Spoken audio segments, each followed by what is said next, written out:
Good morning all of you. अपन ने इससे पहले अपन पढ़ रहे हैं अकाउंट्स चैप्टर 1। इससे पहले 2 पार्ट हम पढ़ चुके हैं चैप्टर 1 में, जो कि हमारे चैप्टर का नाम है लेखांकन एक परिचय। यानी कि हम इंट्रोडक्शन पढ़ रहे हैं कि अकाउंट्स क्या होती है, उसको कैसे लिखा जाता है, क्यों लिखा जाता है और किन व्यवहारों को उसके इसके अंदर लिखा जाता है। हमने पढ़ा था लेखांकन एक प्रक्रिया। प्रक्रिया क्यों है? क्योंकि उसमें स्टेप है, पहले आप ये काम करोगे, फिर ये करोगे, फिर ये करोगे, फिर ये करोगे। आप ऐसा नहीं हो सकता कि बिना एंट्री किए आप सीधा अंतिम खातों तक पहुंच जाए, ऐसा पॉसिबल नहीं है। इसीलिए आइए आगे हम देखते हैं कि लेखांकन के पहलू, यानी कि हम जो ये सारे लेखांकन कर रहे हैं इसके अंदर हमें किन पहलुओं की आवश्यकता पड़ती है कि हम हमारी अकाउंटिंग को प्रॉपर कर सके या उसको सही ढंग से कर सके। तो देखिए, सबसे पहले क्योंकि हमने कहा लेखांकन लिखना है हमें किसको, क्योंकि हमने कहा जब भी हम बात करेंगे कॉमर्स की तो हम बात करेंगे व्यवसाय की। व्यक्ति व्यवसाय क्यों करता है? एक उसका प्रमुख उद्देश्य होता है क्या? लाभ कमाना। और आप आगे बीएस में भी पढ़ोगे कि आपका व्यवसाय जो है वो एक आर्थिक क्रिया है। क्यों आर्थिक क्रिया है? क्योंकि भाई व्यक्ति व्यवसाय करता है इसलिए कि उसका लाभ हो, और उसे लाभ हुआ या नहीं।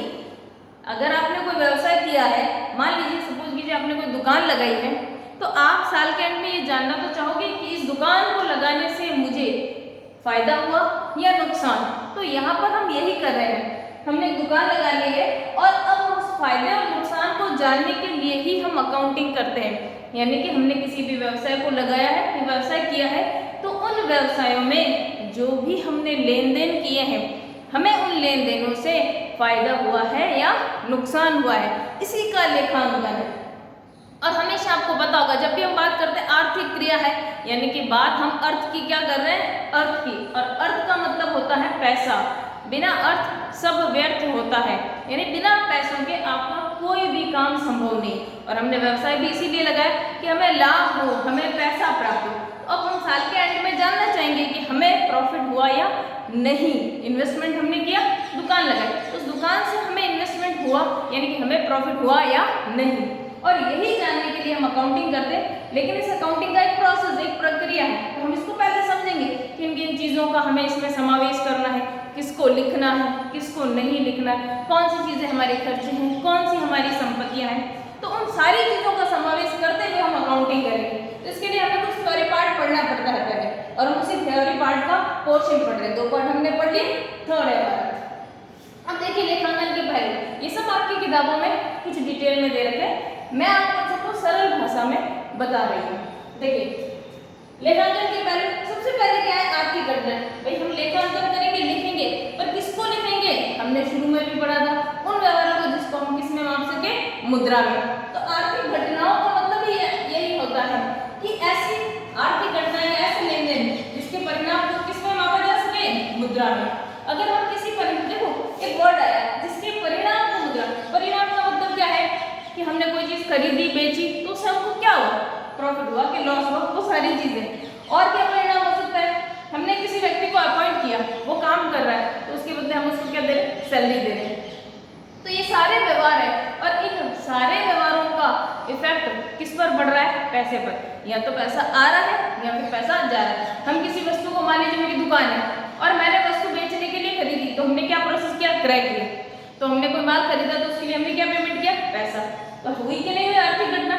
हमने माल बेचा, क्या मिला? पैसा। हुई ना आर्थिक घटना है। तो ये सारे एग्जाम्पल हम हमारे व्यवसाय को विस्तार या उसको बड़ा करने, या हम कह सकते हैं उसको चलाने के लिए जितने भी व्यवहार करेंगे बेटा, वो सारे के सारे हमारे आर्थिक क्रिया में आएंगे, यानी सभी को हम मुद्रा में मापेंगे। मैंने ये नहीं कहा कि सभी को माप सकते हैं, लेकिन वे सारे जो हम व्यापार से संबंधित क्रियाएं करेंगे उन्हें हम आर्थिक मुद्रा में मापेंगे, उन्हीं को हम हमारे अकाउंट्स में लिखेंगे। देखो जैसे एग्जांपल देखा क्रय, जैसे मैंने कहा मान लीजिए आपकी किराने की दुकान है, आप सामान खरीद कर ही तो बेच रहे हो, बना थोड़ी रहे हो। ऐसा थोड़ी कि चिप्स भी बना रहे हो, साबुन भी बना रहे हो, आटा भी बना रहे हो, सर्फ भी बना रहे हो, ऐसा पॉसिबल नहीं है। तो खरीद कर ही बेच रहे हो, ट्रेडिंग, इसको ट्रेडिंग कहते हैं। ठीक है, तो देखिए क्रय यानी कि माल खरीदा तो देखिए हमने पेमेंट किया, माल विक्रय किया तो पैसा आया। देखो सभी आर्थिक घटना है, सभी को मुद्रा में माप सकते हैं। मान लीजिए 5 लाख का माल खरीदा, उसको 7 लाख में बेचा तो 2 लाख प्रॉफिट रह गया। ये हमें इजी गोइंग समझ में आता है, ठीक है। मशीन का स्थापना भाई, मान लीजिए आप जो है आपने चक्की लगाई है, तो आपने मशीन खरीदी ना चक्की, ठीक है।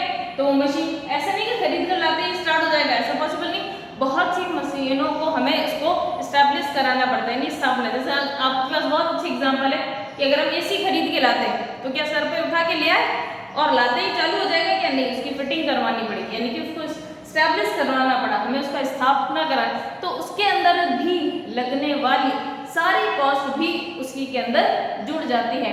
जैसे मान लीजिए अगर आप एक एसी खरीद के लाए 20,000 में, ठीक है, आपने 500 रुपये जो है टैक्सी का किराया दिया, फिर घर आने के बाद 2,500 रुपये वो फिटिंग का ले रहा है। अब अगर आप किसी को बताओगे आपका एसी कितने में पड़ा, आप कहते हो 23,000 में, जबकि आपने एक्चुअल में तो 20,000 में खरीदा था।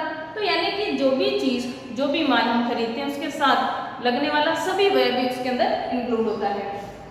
तो देखिए मशीन का स्थापना हुई, वो भी तो उसी के अंदर खर्चा शामिल हुआ, इसलिए मैंने कहा किराया अगर हमने कोई दुकान रेंट पे दे रखी तो हमें पेमेंट करना पड़ेगा। आय, इनकम, माल बेचा, चाहे हमारी मान लीजिए मेरी 4 दुकानें हैं, मैं एक में दुकान चला रही हूँ और बाकी सब खर्चे, ये सारी चीज़ें हम कहाँ लिखते हैं, ये सारी की सारी चीज़ें आर्थिक घटनाएं होती, यानी जिसको मुद्रा में माप सकते हैं। और ये हमारे लेखांकन का सबसे पहला पहलू होता है कि जिन उन्हीं व्यवहारों का लेन देन या लेखा किया जाता है जिसको हम मुद्रा में माप सकते हैं। उन व्यवहारों का लेखा नहीं किया जा सकता जिसको मुद्रा में नहीं माप सकते। एक और चीज देखिए नेक्स्ट, कह रहा पहचान करना, मापना, लेखा जोखा करना और संप्रेषण। पहचान करना, ये भी इंपॉर्टेंट बात है। क्या पहचान करनी है हमें किसी भी व्यवहार को लिखने से पहले? 2 चीजों की। एक, ये जो लेन देन है या जो भी व्यवहार है क्या मेरे व्यवहार से संबंधित है या नहीं। पहला, सबसे पहले पहचान हमें ये करनी, अगर वह हमारे व्यवहार से संबंधित है तो ही हम उसे अपनी पुस्तकों में लिखेंगे। दूसरा, अगर व्यवहार से संबंधित होने के साथ साथ अगर हम उसको मुद्रा में माप सकते हैं तो हम डेफिनेटली 100% इसको यहीं पर लिखेंगे, ठीक है। अगर मेरा कोई भी निजी व्यवहार है इसको व्यापार में नहीं लिखा जाता, क्योंकि अगर आप ऐसा करोगे तो आप कभी भी अपने व्यापार की शुद्ध लाभ और शुद्ध हानि ज्ञात नहीं कर पाओगे। इसीलिए किसी भी प्रकार का निजी व्यवहार हम हमारे लेखांकन की पुस्तकों में नहीं दर्शाते हैं। तो देखिए क्या रहा, पहचान करना सबसे पहले लिखा इसने व्यवसाय से संबंधित। भाई व्यवसाय से संबंधित आपने एक दुकान खोल रखी तो उसका किराया दे रहे हो, उसका बिजली का बिल भर रहे हो, माल मंगाया, माल बेचा, अगर वहाँ लेबर रखी तो उसका किराया। अब पता चला है कि घर के अंदर गुलाब जामुन मंगा के खा रहे हो 500 रुपए के, उस खर्चे को आप इस दुकान वाली पुस्तकों में नहीं दिखाओगे क्योंकि वो दुकान से संबंधित नहीं है, आपका निजी खर्चा। लेकिन हाँ, अगर वही गुलाब जामुन यहाँ मंगाए होते कि भाई नया साल है या कुछ समथिंग जो भी है, या हम हमारे जो लेबर काम कर रहे हैं उसको थोड़ा मोटिवेशन देने के लिए, ठीक है, तो 100% इस खर्चे को हम हमारे अकाउंटिंग में लिखते। लेकिन अगर ये पर्सनल होता, निजी होता, जिसको दुकान से या दुकान के कर्मचारियों से संबंध नहीं होता, तो हम इस लेन देन को हमारी लेखा पुस्तकों में नहीं लिखते। दूसरा देखिए मापन मुद्रा में, ये हमने पढ़ लिया है कि उसका मापन किसमें किया जा सके, मुद्रा। जैसे हमने कहा शुरू में फर्स्ट जो लेक्चर था उसके अंदर भी हमने देखा था, ऐसा कोई भी व्यवहार जिसको मुद्रा में नहीं माप सकते हम उसको लेखांकन में नहीं दर्शा सकते। आपके पास बहुत सारे एग्जाम्पल आएंगे कि हमने एक टाइपिस्ट को नियुक्त किया है, ठीक है, तो वो नहीं आएगा क्योंकि हमने उसको भी नियुक्त किया, अपॉइंट किया है, अभी उसको सैलरी नहीं दी। लेकिन जब महीने के एंड में उसको सैलरी देंगे तो हम उसको जरूर मेंशन करेंगे, लेकिन उसको अपॉइंट किया तो उसको मेंशन नहीं कर सकते क्योंकि हम उसको मुद्रा में नहीं माप सकते। जिस दिन उसको सैलरी दे देंगे उस दिन जरूर उसको मुद्रा में मापेंगे। नेक्स्ट देखिए अभिलेखन, यस हम जनरल पढ़ेंगे जिसको हम पुस्तक पालन कहेंगे, ठीक है। पुस्तक आपकी जो स्टार्टिंग बुक रहेगी जिसको जनरल रोज नामचा, ठीक है, ये कहेंगे।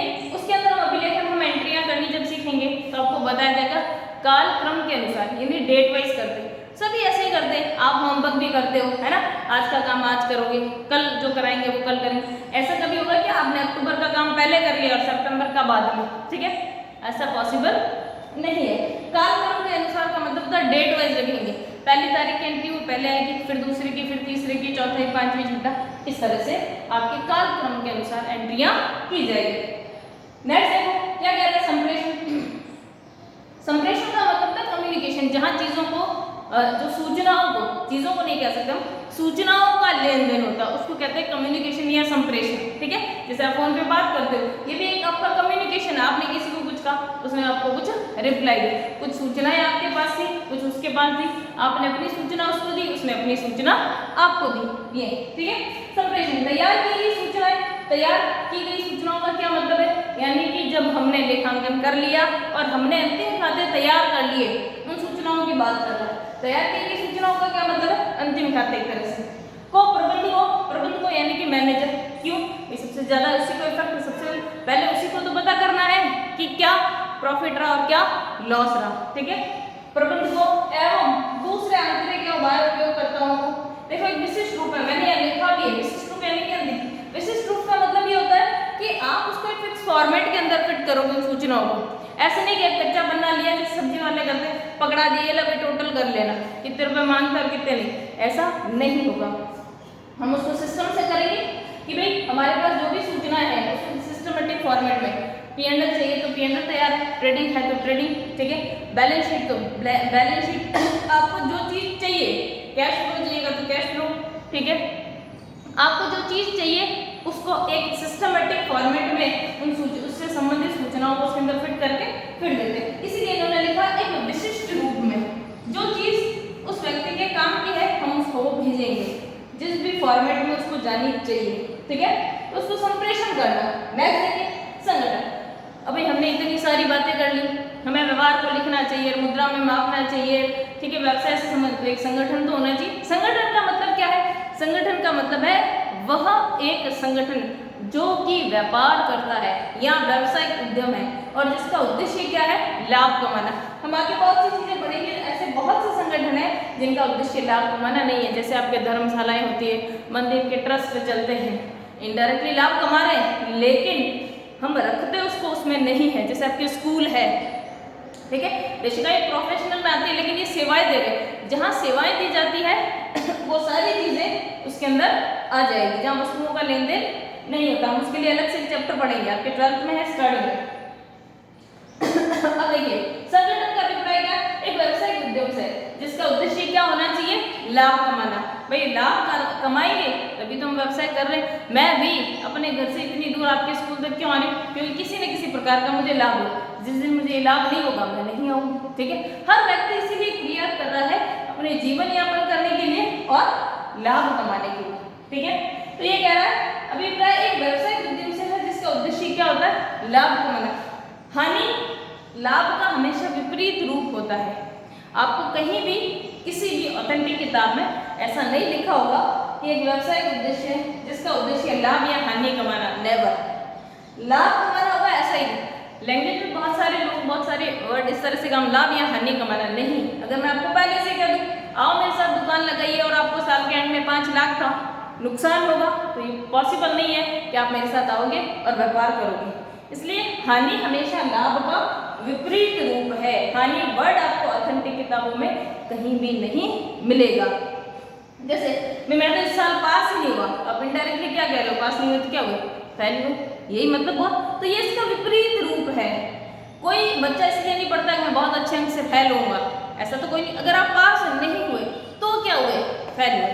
तो वही बात है यहाँ पे, इसका उद्देश्य क्या होता है, लाभ। अब मैंने दुकान लगाई, आपने बहुत से लोगों को क्या आप ऐसे कैसे कह सकते हो दीदी, बिल्कुल आपने दुकान जब लगाई थी तो आपने ये सोचा थोड़ी था कि घाटा होगा। आपने बहुत से लोगों को ये कहते हुए सुना होगा मैंने तो दुकान लगाई और मुझे 2 लाख का घाटा हो गया। तो अगर उसे दुकान लगाने से पहले ही पता होता कि 2 लाख का घाटा हो जाएगा तो क्या वो दुकान लगाता, नहीं, वो दुकान कभी नहीं लगाता। तो हमेशा हानि लाभ का विपरीत रूप है। हानि कमाने के लिए कोई व्यक्ति व्यापार नहीं लगाता है। देखो इसमें कौन कौन से संगठन, एकल स्वामित्व वाली यानी जितने भी आपके आसपास आपको किराने की दुकानें दिखती हैं या जो भी थोड़े बहुत बड़े स्टोर दिखते हैं वो सारे एकल स्वामित्व में आते हैं लगभग। ठीक है, साझेदारी ये थोड़ी फर्म हम पढ़ेंगे आपके 12th में पार्टनरशिप। ठीक है, जहाँ पर 1 से अधिक लोग यानी मिनिमम 2 और उससे ज़्यादा के लिए फिर रूल रेगुलेशन है कि इसमें कितने हैं, वो लोग मिलकर कोई बिजनेस कर रहे हैं तो हो जाएगी। कंपनी जिसके अंदर 7 से ज़्यादा लोग यानी कि कंपनी आप नाम सुनते हो जैसे रिलायंस है, ये बहुत सारी, इसमें भी 2 प्रकार की मिल जाएगी आपको, सार्वजनिक कंपनी, निजी कंपनियां, उसके लिए अपन और अलग डिटेल में पढ़ेंगे, ठीक है। यानी कि आपको ये सारी चीजें लगी, सारे संगठन है जो कि व्यापार करते हैं और क्या कमाते हैं, लाभ।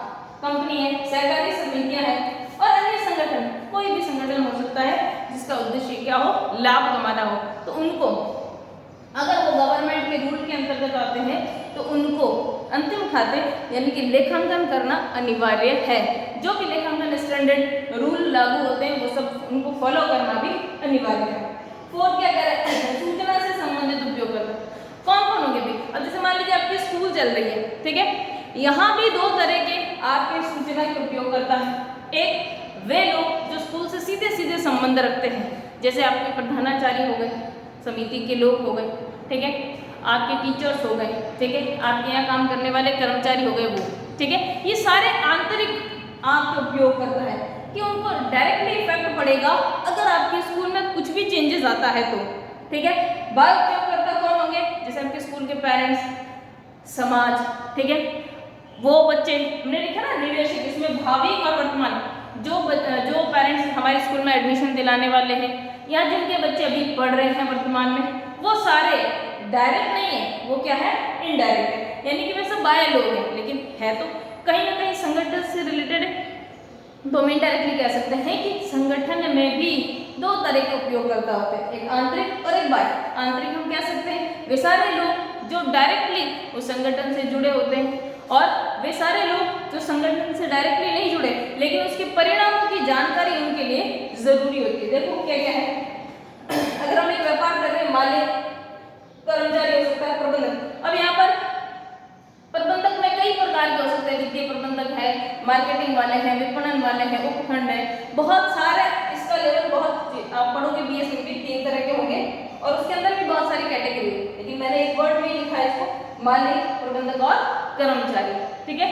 ये सारे चीज कहीं ना कहीं इंटरनल होते हैं। और बाह्य में कौन कौन होंगे, बाह्य उपयोगकर्ता, निवेशक यानी जो लोग पैसे लगाने वाले, इन्वेस्टर जो आपके इन्वेस्ट करने वाले हैं पैसे, भावी या फिर वर्तमान।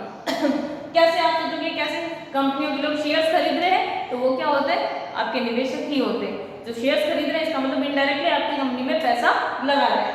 बैंक जिसने आपको लोन दिया हो, लेनदार यानी कि जैसे आपकी वित्तीय संस्थाएं हो सकती है, ठीक है, वो जो आपने पैसा मांगते हैं इसमें, इसके अंदर बैंक भी इंक्लूड हो सकती है, ठीक है। आपसे पैसा मांगती है, वो भी भगवान से दुआ करेगी आपका व्यापार सही सलामत चले और आप मेरी इंस्टॉलमेंट समय पर दो। जैसे आपने देखा होगा बहुत सारे लोग पैसे लेके भाग गए, जिसके अंदर विजय माल्या है, ठीक है, एक मोदी करके जो भी है वो भी है, ठीक है, बहुत सारे लोग। तो बैंक हमेशा चाहेगी आपका व्यापार सही से चले और आप हमें सही सूचनाएं दो और आप हमारे इंस्टॉलमेंट समय पर दो।